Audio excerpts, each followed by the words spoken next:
안녕하세요. 책 읽는 문학관 여운입니다.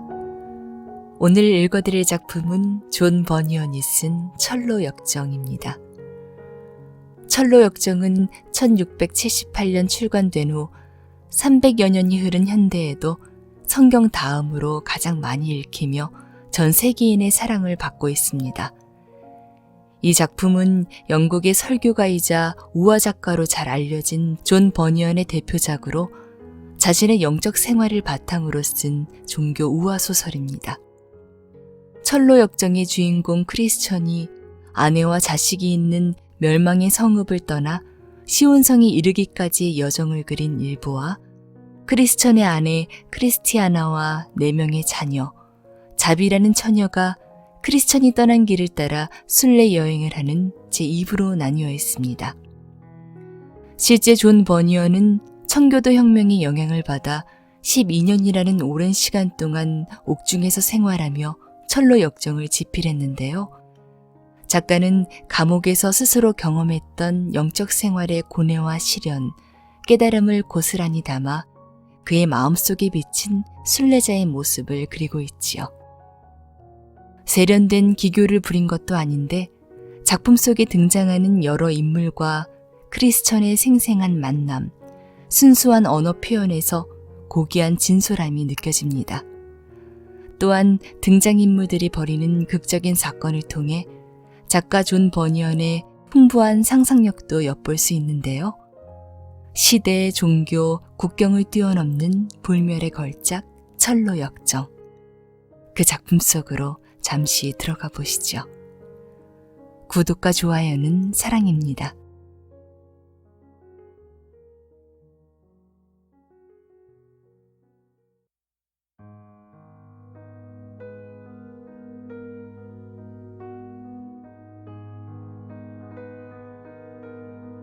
철로 역정.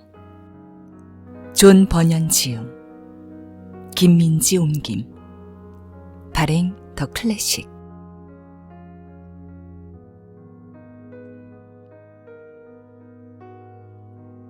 제1부 1. 세상의 광야 속을 헤매던 중 한 동굴에 이른 나는 동굴 안으로 들어가 몸을 누이고 잠을 청했다. 잠결에 꿈을 꾸었는데 낡은 옷을 입은 남자가 한 손에는 책을, 허리에는 커다란 짐을 짊어진 채 집을 등지고 서 있는 모습이 보였다. 책을 펴고 읽어 내려가던 그는 슬피 울며 두려움에 떨더니 결국 감정을 주체하지 못하고 울부짖기 시작했다. 대체 어찌해야 한단 말인가? 결국 그는 비통함 속에 집으로 돌아갔다. 그는 아내와 아이들이 자신의 괴로움을 눈치채지 못하도록 마음을 가다듬으려 애썼지만 가슴속에 점점 자라나는 근심을 차마 계속 담아둘 수가 없었다. 마침내 그는 아내와 아이들에게 마음속의 근심을 털어놓기 시작했다. 사랑하는 여보, 그리고 사랑스러운 아이들아, 날 무겁게 짓누르는 이 짐 때문에 난 더 이상 가망이 없어. 게다가 하늘에서 이 도시에 불을 내려 모조리 태워버릴 거라지 뭐야. 그렇게 되면 나도 당신도 그리고 사랑스러운 우리 아이들도 무시무시한 화염 속에서 비참하게 불타 죽고 말 거라고. 한시라도 빨리 우리가 구원받을 수 있는 길을 찾아내야 해. 이 말에 가족들은 경악을 금치 못했다. 그가 하는 말을 믿어서가 아니라 혹시라도 머리가 어떻게 된 게 아닐까 싶어서였다. 마침 날이 저물어가고 있었기에 한숨 자고 나면 머릿속이 진정될 거라 판단한 가족들은 서둘러 그를 침대에 눕혔다. 하지만 밤중에도 그의 마음은 낮 못지않게 심란했고 그는 눈물과 한숨 속에 밤을 지샜다. 아침이 되자 가족들은 그의 안부를 물었다. 그는 점점 더 나빠질 뿐이라고 말하며 또다시 같은 말을 되풀이하기 시작했다. 그러나 가족들은 점점 더 냉담해져 갈 뿐이었다. 혹시라도 그를 모질게 대하면 광기가 사그라질까 하여 가족들은 그를 조롱하기도 하고 책망하기도 하고 심지어는 무시해버렸다. 결국 그는 홀로 침실에 들어가 불쌍한 가족들을 위해 기도하거나 자신의 처지를 탄식하기 시작했고, 가끔은 홀로 들판에 나가 책을 읽거나 기도를 하기도 했다. 그가 이렇게 시간을 보낸 지 며칠이 지난 어느 날이었다. 그날도 그는 여느 때처럼 책을 읽으며 크게 상심하며 들판을 걷고 있었다. 책을 읽던 그는 예전처럼 울부짖었다. 구원을 받으려면 대체 어찌해야 한단 말인가? 그는 어디론가 달려갈 듯이 이쪽 저쪽을 바라보았지만 어디로 가야 할지 몰라 그저 제자리에서 발만 동동 구를 뿐이었다. 그때 전도사라는 이름을 가진 한 남자가 그에게로 다가오는 것이 보였다. 전도사가 어찌하여 울고 계시오? 라고 물었다. 그가 대답했다. 날이 이 책에서 이르기를 제가 죽어 심판받게 될 운명이라는데 저는 죽고 싶지도 않고 심판을 견딜 능력도 없습니다. 그러자 전도사가 말했다. 죽는 게 왜 싫으시오? 살아가면서 우리를 괴롭히는 악한 것들이 이렇게나 많은데 말이오. 남자가 대답했다. 제 어깨에 짊어진 이 무거운 짐 때문에 무덤 아래 깊은 곳까지 떨어져 지옥에 가게 될까 두렵습니다. 그리고 날이 저는 감옥에 갈 마음의 준비도 안 됐는데 심지어 심판의 죽음이라니요. 이런 생각들 때문에 자꾸 눈물이 납니다. 그러자 전도사가 말했다. 그렇다면 왜 가만히 있는 것이오? 그가 대답했다. 그야 어디로 가야 할지 모르니까요. 그러자 전도사는 사내에게 돌돌 말린 양피지를 주었다. 두루마리에는 이렇게 쓰여 있었다. 닥쳐올 진노를 피하여 달아나라.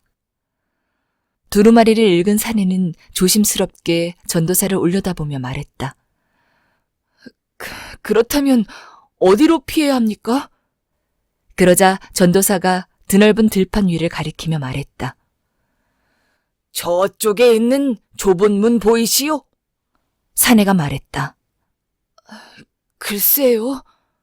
그러자 전도사가 다시 말했다.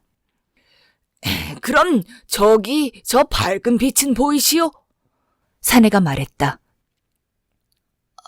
네, 보이는 것 같군요. 전도사가 말했다. 저 빛을 바라보고 저곳을 향해 곧장 올라가면 문이 보일 것이요. 그 문을 두드리면 당신이 뭘 해야 할지 알려줄 겁니다. 그러자 꿈속에 그 사내가 달리기 시작했고 집에서 그리 멀리 가지 않았을 즈음 그를 발견한 그의 아내와 아이들이 그를 향해 돌아오라고 소리치기 시작했다.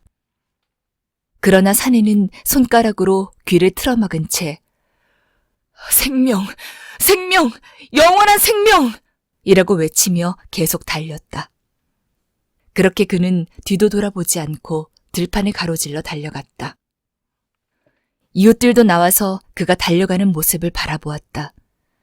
그 중에는 그를 놀리는 사람도 있었고 으름장을 놓는 사람도 있었으며 돌아오라고 소리치는 이들도 있었다. 그때 무리 중 두 사람이 그를 강제로라도 데려오겠다고 나섰다. 한 사람의 이름은 고집불통이었고 다른 한 사람의 이름은 변덕쟁이였다. 이제 사내는 꽤 멀리까지 간 상태였으나 어떻게든 그를 잡아오기로 마음을 먹은 그들은 사내를 금세 따라잡았다. 그러자 사내가 말했다. 아니 이들 보시오. 어찌 여기까지 따라오셨소? 이웃들이 말했다. 당신을 설득해 데려가려고 왔소. 그러나 사내가 말했다. 그런 일은 없을 거요. 당신들이 살고 있는 곳은 멸망의 성읍이요. 나도 이곳에서 태어났지만 이 도시는 곧 멸망할 테고 거기서 죽으면 꼼짝없이 불과 유황이 들끓는 땅속 깊은 곳으로 추락하고야 말 거요. 이봐요, 이웃 양반들. 그러지 말고 나와 함께 갑시다. 고집불통이 말했다. 뭐요? 그럼 내 친구들과 안락함을 다 둥지란 말이요? 크리스천. 이것이 그 사내의 이름이었다. 크리스천이 말했다. 그렇소.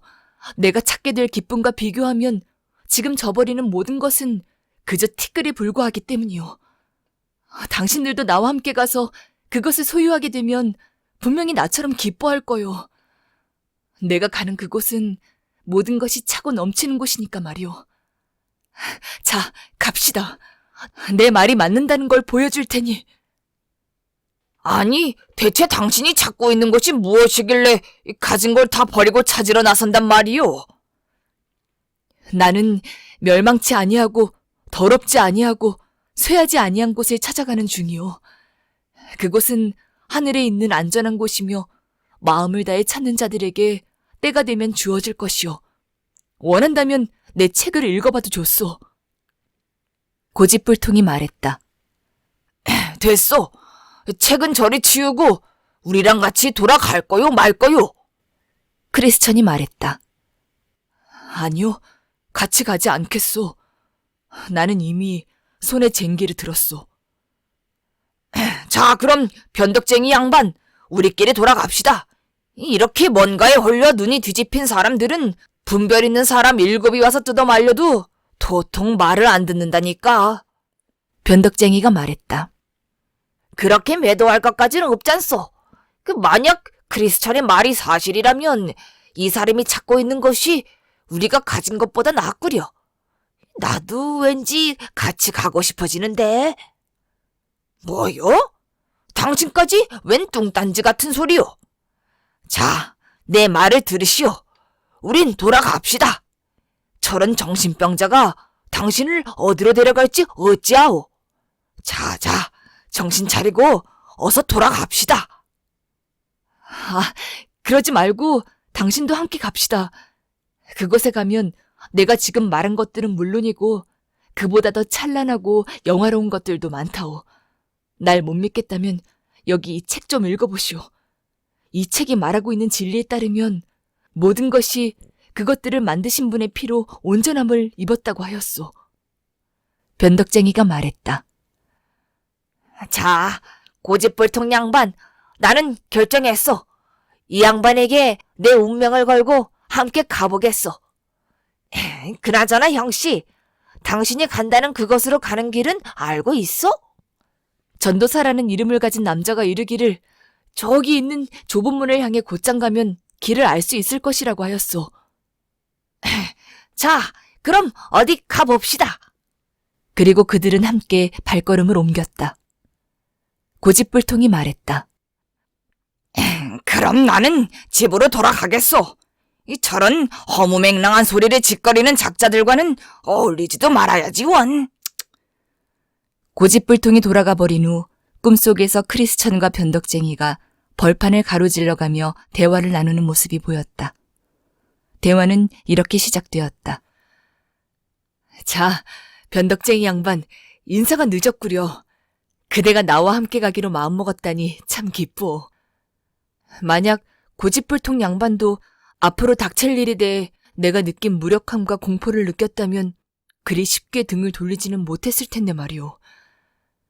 자, 크리스천 양반, 이제 우리 둘뿐이니 우리가 찾고 있는 것이 무엇인지, 정확히 그것을 어떻게 누릴 수 있다는 건지, 그리고 우리가 어디로 가고 있는 건지 차근차근 말해보시오. 나도 머리로는 이해하고 있지만 말로 표현하기란 그리 쉽지 않구려. 하지만 당신이 알고자 하니 내가 책에 쓰인 것들을 읽어주리다. 그 책에 쓰인 내용은 전부 사실이라고 확신하오? 틀림없소.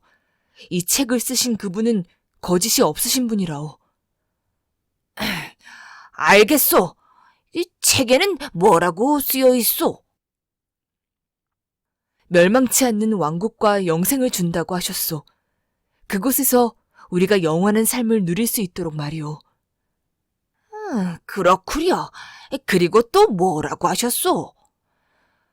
우리를 위한 영광의 면류관이 준비되어 있고 우리가 입을 옷으로써 우리는 하늘의 해와 같이 빛날 것이라고 하셨소. 그거 참 기쁜 일이구려. 그리고 또요? 그곳의 주인이신 하나님께서 우리 눈에서 모든 눈물을 씻어주사 더 이상의 슬픔도 고난도 없을 것이라고 하셨소. 그리고 그곳에 있는 사람들은 어떤 사람들이요? 그곳에 가면 세라핌과 케루빔이라 불리는 천사들이 있는데 우리는 감히 쳐다볼 수도 없을 정도로 눈이 부시다는구려.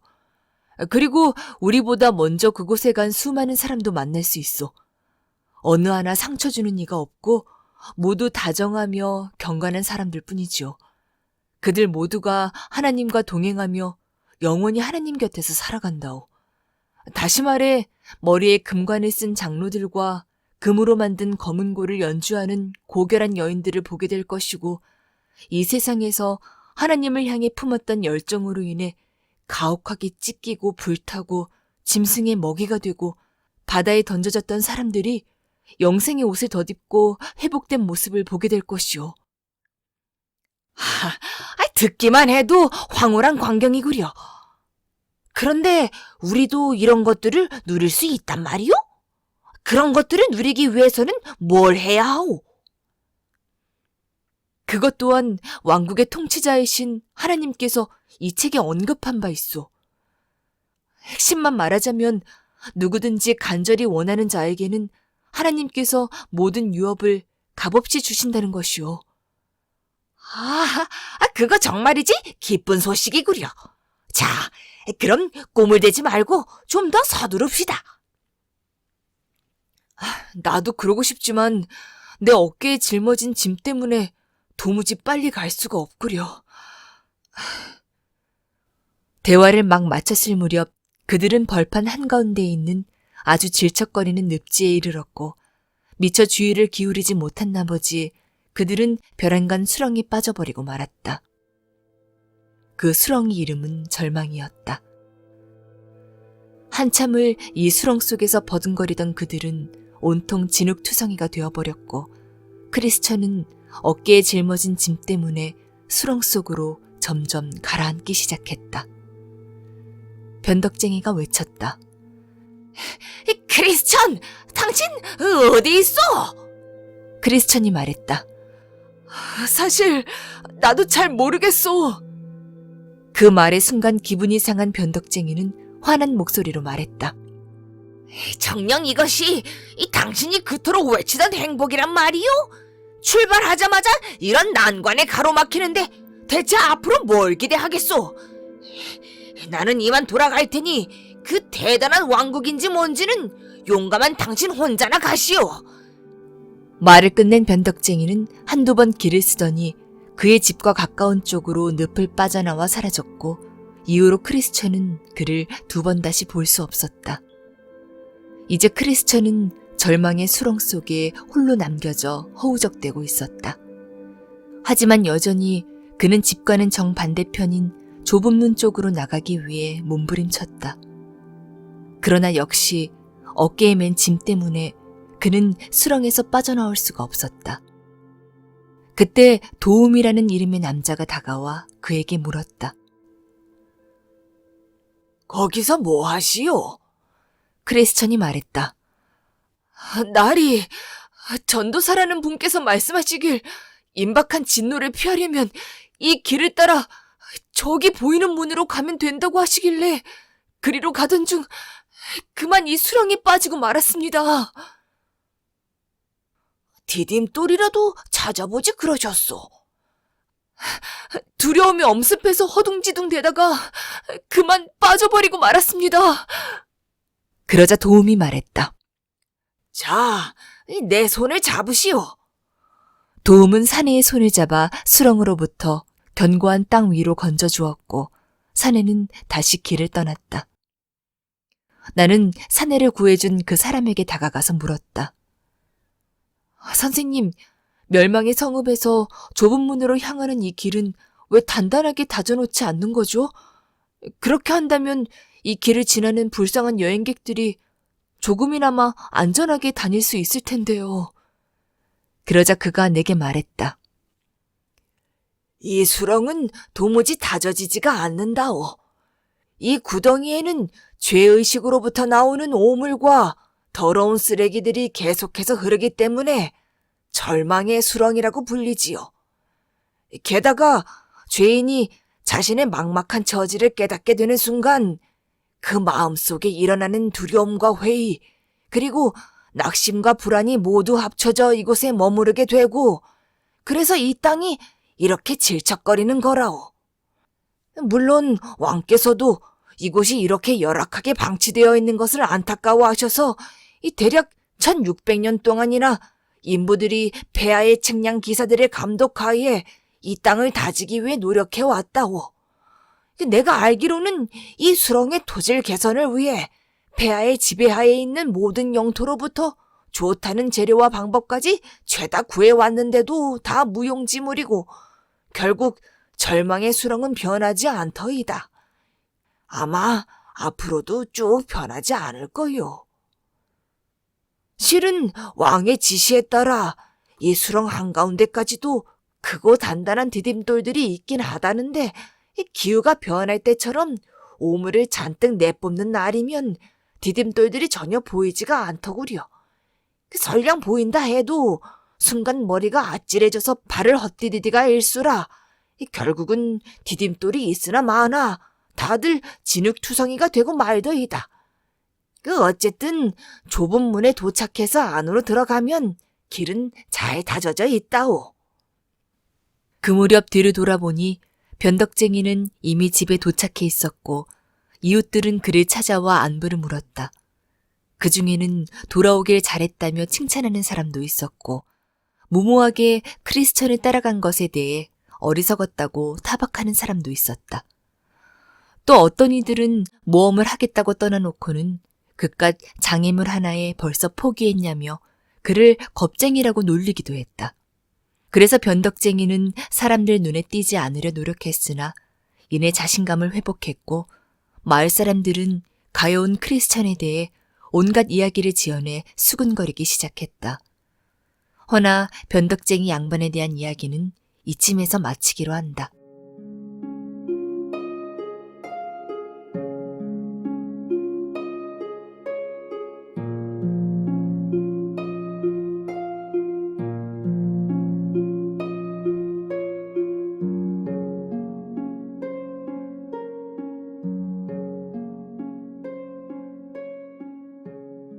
홀로 외로이 길을 가던 크리스천의 눈에 저 멀리 들판을 가로질러 그에게로 다가오는 한 남자가 보였다.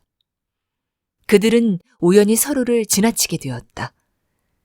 그가 만난 신사의 이름은 세속현자였고 크리스천이 살던 동네와도 가까운 속세의 이치라는 아주 커다란 마을에 살고 있었다.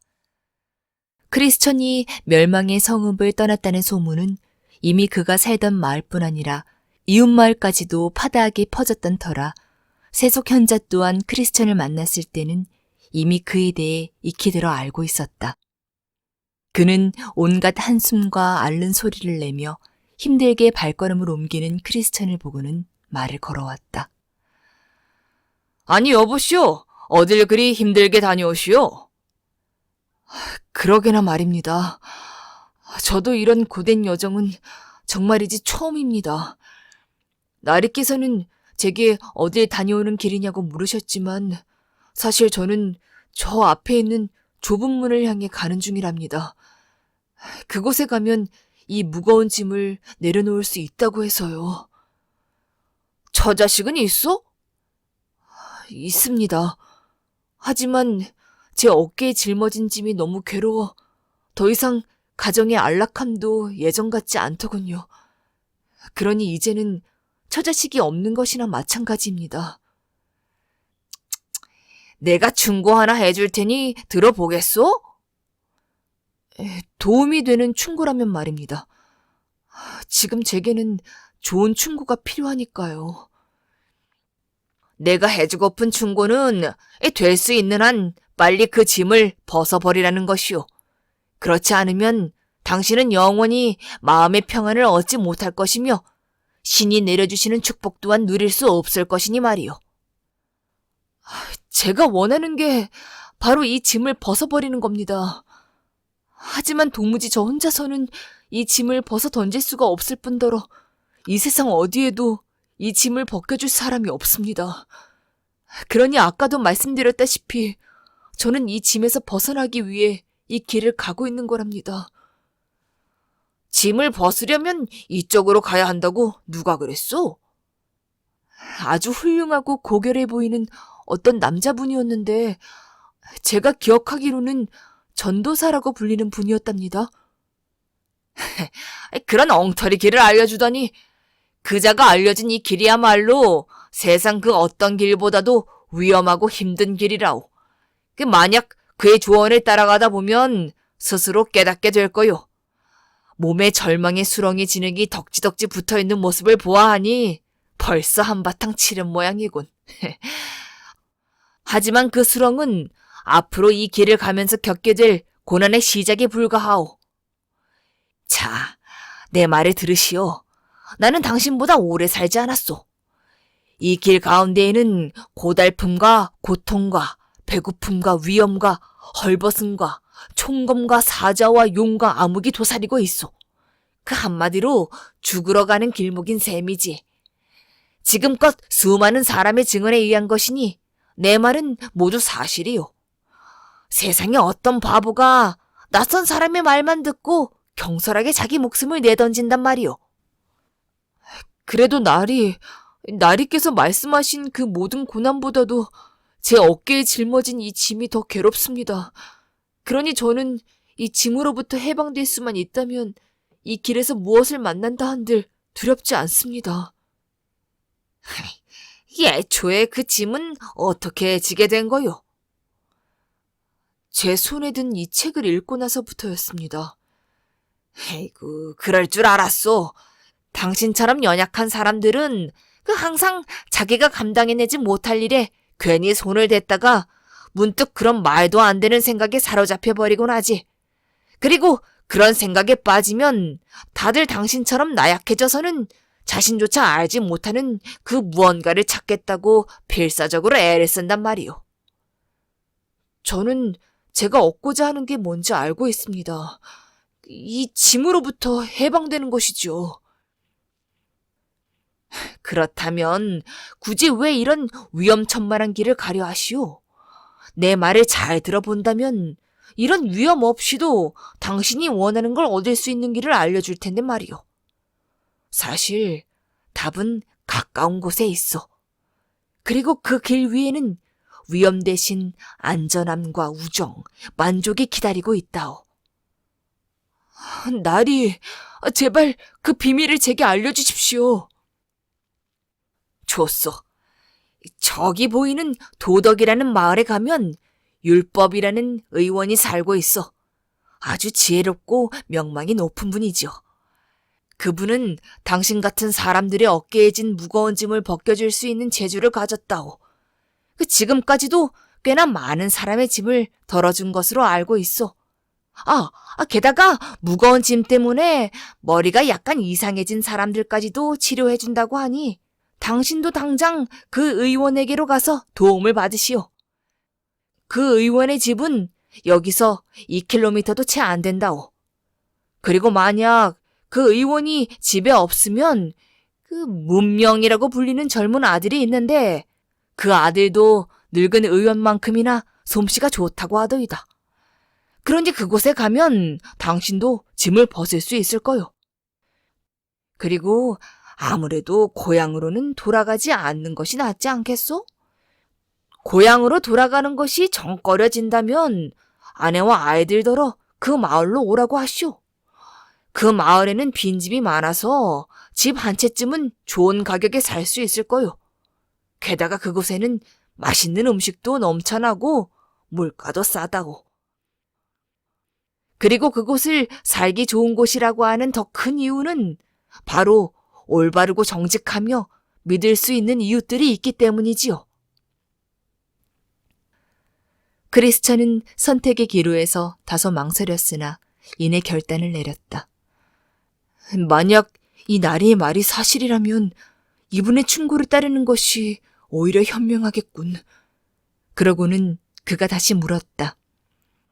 나리, 그 명의가 사는 집은 어디입니까? 저기 높다란 산이 보이시오?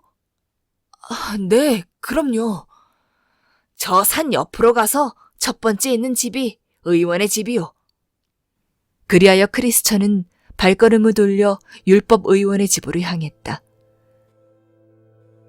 그러나 막상 근처에 다다르자 산은 너무 높아 보였고 한쪽 면은 길 위로 위태롭게 드리워져 있어서 혹시라도 산이 머리 위로 무너져 내릴까봐 더 이상 발을 내딛기가 두려웠다.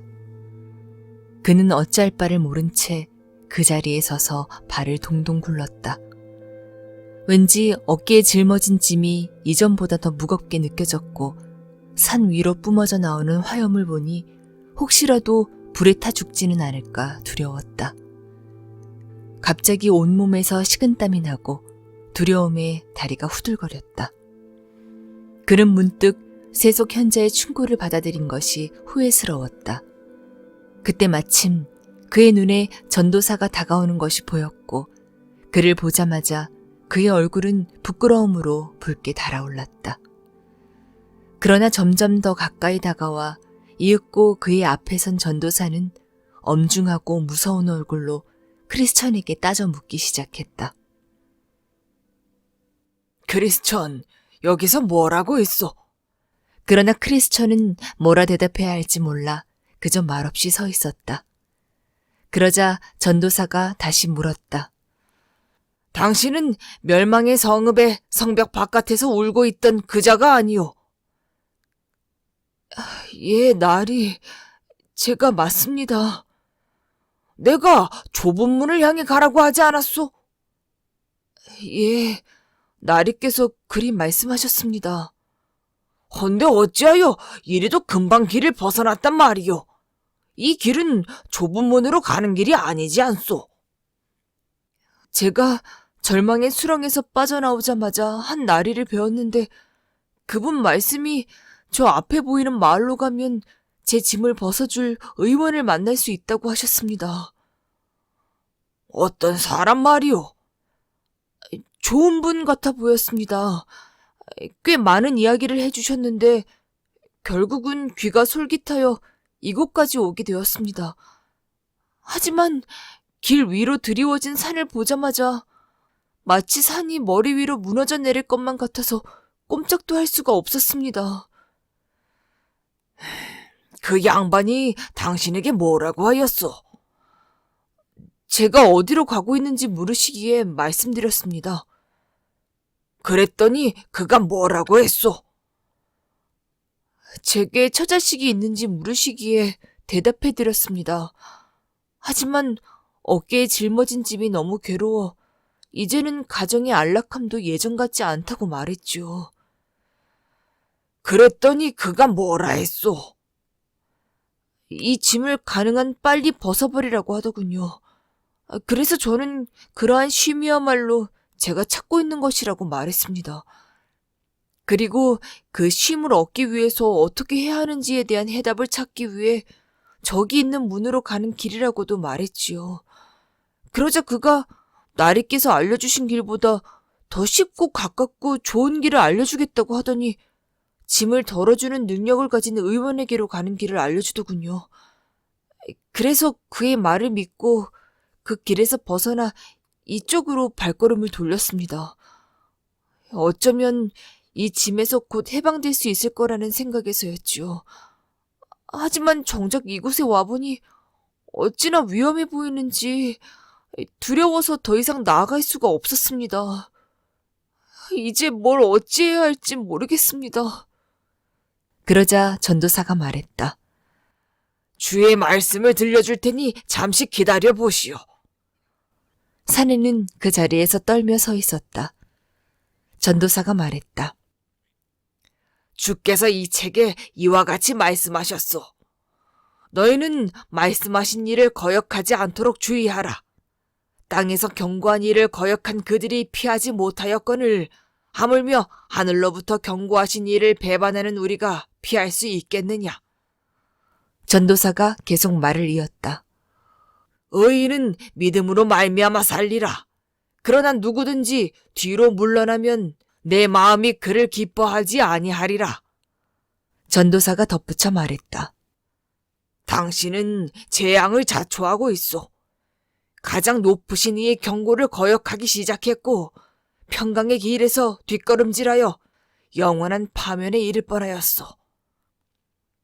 이 말을 들은 크리스천은 혼이 나간 듯 바닥에 털썩 주저앉아 울기 시작했다. 나는 이제 끝이구나. 그러나 그 모습을 본 전도사는 그의 오른손을 잡으며 말했다. 사람에 대한 모든 죄와 모독은 사하심을 받을 것이요. 그러니 의심치 말고 믿음을 가지시오. 그러자 크리스천이 다시 기운을 추스르며 털고 일어나 처음과 같이 전도사 앞에 섰다. 전도사가 말을 이었다. 지금부터 당신을 미혹시킨 자와 그가 당신에게 찾아가라고 했던 의원이 누구였는지 말해줄 테니 잘 들으시오. 당신이 만난 자는 세속현자요. 그 자에게 딱 걸맞은 이름이지요. 그가 그렇게 불리는 이유 중 하나는 그가 세상에 속한 것들만 추구하는 자이기 때문이요. 그래서 그는 늘 도덕마을에 있는 교회를 다니고 무엇보다도 세상의 방법들을 가장 사랑한다오. 그것이야말로 십자가를 피할 수 있는 가장 좋은 방법이기 때문이지요. 그리고 결국 그런 악한 마음 때문에 그가 당신을 옳은 길로부터 돌아서게 만드는 것이라오. 그리고 그가 당신에게 찾아가라 일러준 율법이라는 의원은 절대 당신의 짐을 벗겨줄 수가 없소.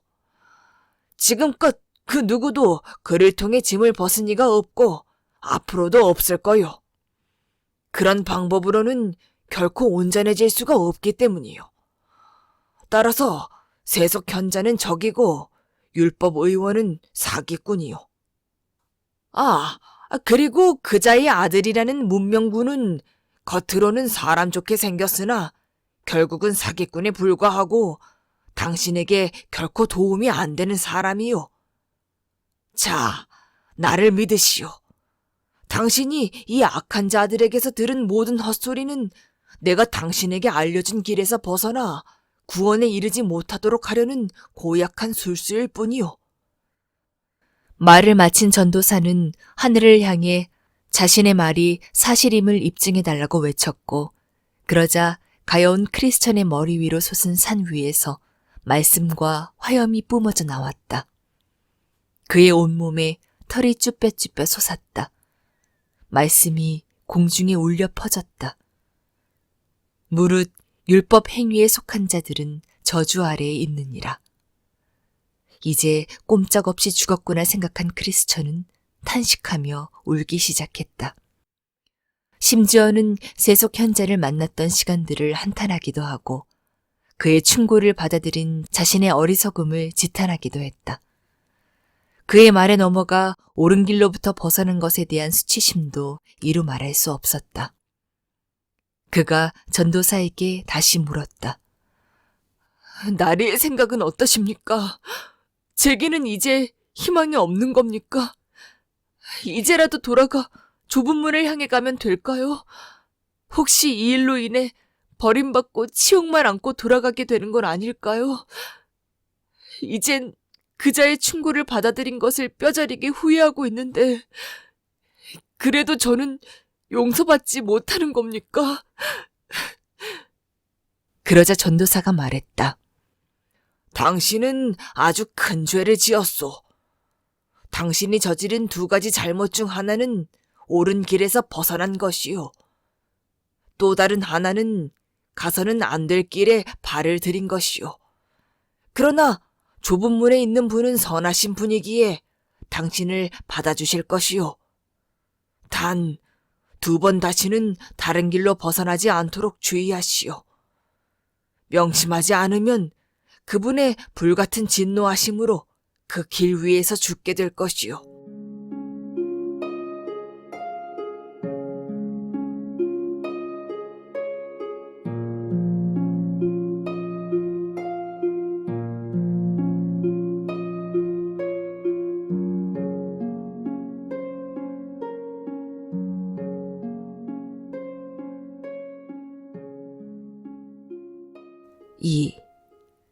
그리하여 크리스천은 올바른 길로 발걸음을 돌렸다. 전도사는 사내에게 입을 맞추어 작별 인사를 하고는 미소를 지으며 사내의 앞길을 축복해 주었다. 사내는 서둘러 걸어갔다. 길을 가는 동안 그는 누구에게도 말을 걸지 않았고 행여 누군가가 말을 걸어도 답하지 않았다. 그리고 그가 세속 현자의 충고를 받아들였던 장소에 다다를 때까지 그는 줄곧 금지된 땅을 걷는 느낌이라 결코 마음을 놓을 수가 없었다. 그렇게 얼마나 걸었을까? 그는 마침내 좁은 문 앞에 이르렀다. 문 위에는 이렇게 쓰여 있었다. 문을 두드리라. 그리하면 너희에게 열릴 것이라. 사내는 문을 한두 번쯤 두드리며 말했다.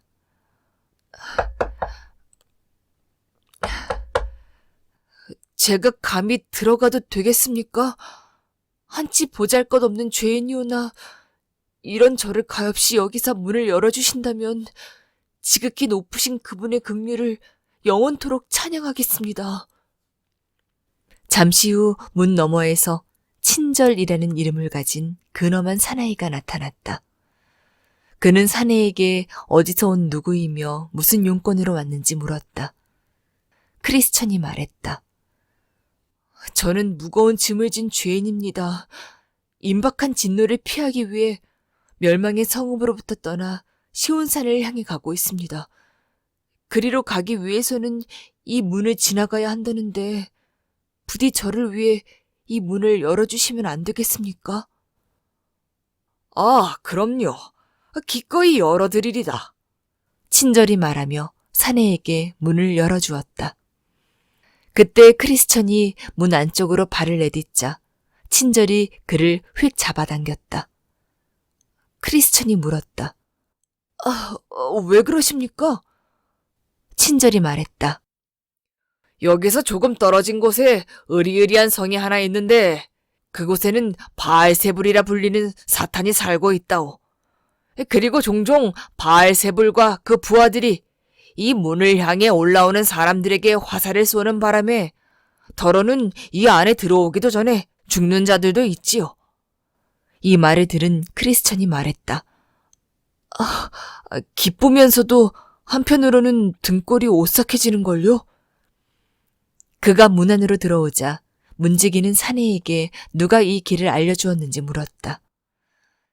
전도사라는 분께서 말씀하시길 제가 이곳에 와서 문을 두드리면 나리께서 제가 할 일을 말씀해 주실 거라고 하셨습니다. 이 문은 언제나 그대를 향해 열려 있어. 인간의 힘으로는 막을 수가 없지요. 이제야 제가 거쳐온 역경들이 열매를 맺기 시작하는군요. 그런데 어찌하여 혼자 오셨소? 저 말고는 이웃들 중 누구 하나 자신들에게 닥칠 일을 깨닫는 이가 없었습니다. 당신이 마을을 떠난 것을 아는 이가 있어? 예, 먼저 제 아내와 아이들이 제게 돌아오라 소리쳤고 몇몇 이웃도 서서 울며 저보고 돌아오라고 외쳤습니다. 하지만 저는 귀를 틀어막은 채 앞만 보고 달렸습니다. 그럼 따라와서 붙잡은 사람은 아무도 없었어? 고집불통과 변덕쟁이가 쫓아와서 만류했으나 제가 꿈쩍도 하지 않자 고집불통은 격분하며 돌아갔고 변덕쟁이는 얼마간 저를 따라왔습니다. 아니, 그렇다면 어찌하여 그는 여기까지 같이 오지 않았소? 실은 둘이 함께 걸어가던 중 갑자기 절망의 수렁에 빠져버리고 말았지 뭡니까? 그러자 변덕쟁이는 낙심한 나머지 더 이상은 같이 못 가겠다고 하더군요. 그래서 그는 자기네 집 쪽으로 빠져나온 뒤 그 대단한 왕국인지 뭔지는 저 혼자 가라고 하고는 결국 고집불통을 따라 되돌아갔고 저는 이 문으로 왔답니다. 저런, 그런 가여운 사람을 봤나. 그런 사소한 어려움조차 이겨내지 못할 만큼 그에게는 하늘의 영광이 그 정도로 가치 없는 것이란 말이오? 그러게 말입니다. 하지만 사실대로 말씀드리자면 저도 그 사람보다 전혀 나을 게 없습니다. 변덕쟁이는 집으로 돌아갔지만 저 또한 사실은 세속 현자의 미혹에 빠져 죽음의 길로 빠져들었기 때문입니다. 뭐요? 그를 만났단 말이요? 저런, 이 보나마나 율법 의원에게 가서 쉼을 찾으라고 했겠구려. 둘 다 교활하게 짝이 없는 사기꾼들이라오. 그래서 그가 말한 대로 했어?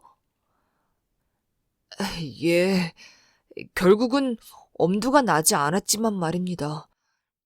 율법 의원을 찾아가려 했지만 집 옆에 산이 마치 무너져 내릴 것만 같지 뭡니까? 그래서 더 이상 갈 수가 없었답니다. 그 산은 이미 많은 사람의 목숨을 앗아갔소. 앞으로는 더 많은 사람이 목숨을 잃을게요. 그래도 그대가 그 산에 깔려 죽지 않았다니 얼마나 다행인지 모르오. 솔직히 말하면 제가 의기소침하여 생각에 잠겨 있었을 때 다행히 전도사 나리를 다시 만났기에 망정이지. 그렇지 않았더라면 지금 제가 어찌 되었을지 저조차 알 수가 없습니다. 그분을 만나지 않았더라면 제가 이곳에 오지 못했을 테니 그야말로 신의 은총이지요. 산에 깔려 죽어야 마땅한 제가 여기 이렇게 멀쩡히 서서 나리와 이야기를 나누고 있다니요. 아니, 그보다도 제가 이 문 안으로 들어올 수 있다니 이게 얼마나 큰 은총이란 말입니까? 우리는 그 누구도 내치지 않소. 이곳에 오기 전에 어떤 죄를 지었든 결코 쫓아내는 법이 없지요. 그러니 잠시 나를 따라오시오. 당신이 가야 할 길을 알려주리다. 저 앞에 좁은 길이 보이시오? 저 길을 따라가면 된다오. 선인들과 선지자들, 그리고 예수님과 그의 제자들이 닦아놓으신 길로서 자로 그어놓은 듯 올곧은 길이지요. 당신이 가야 할 길도 바로 이 길이라오. 그렇다면 갈림길이나 굽은 길도 없어서 이 길에 익숙지 않은 사람도 길을 잃지 않고 갈 수 있습니까? 물론 다른 곳으로 향하는 길도 많이 있어. 하지만 그런 길은 모두 비뚤어지고 넓기 때문에 바른 길과 그른 길을 쉽게 분갈할 수 있을 것이요. 바른 길은 언제나 곧고 좁다오.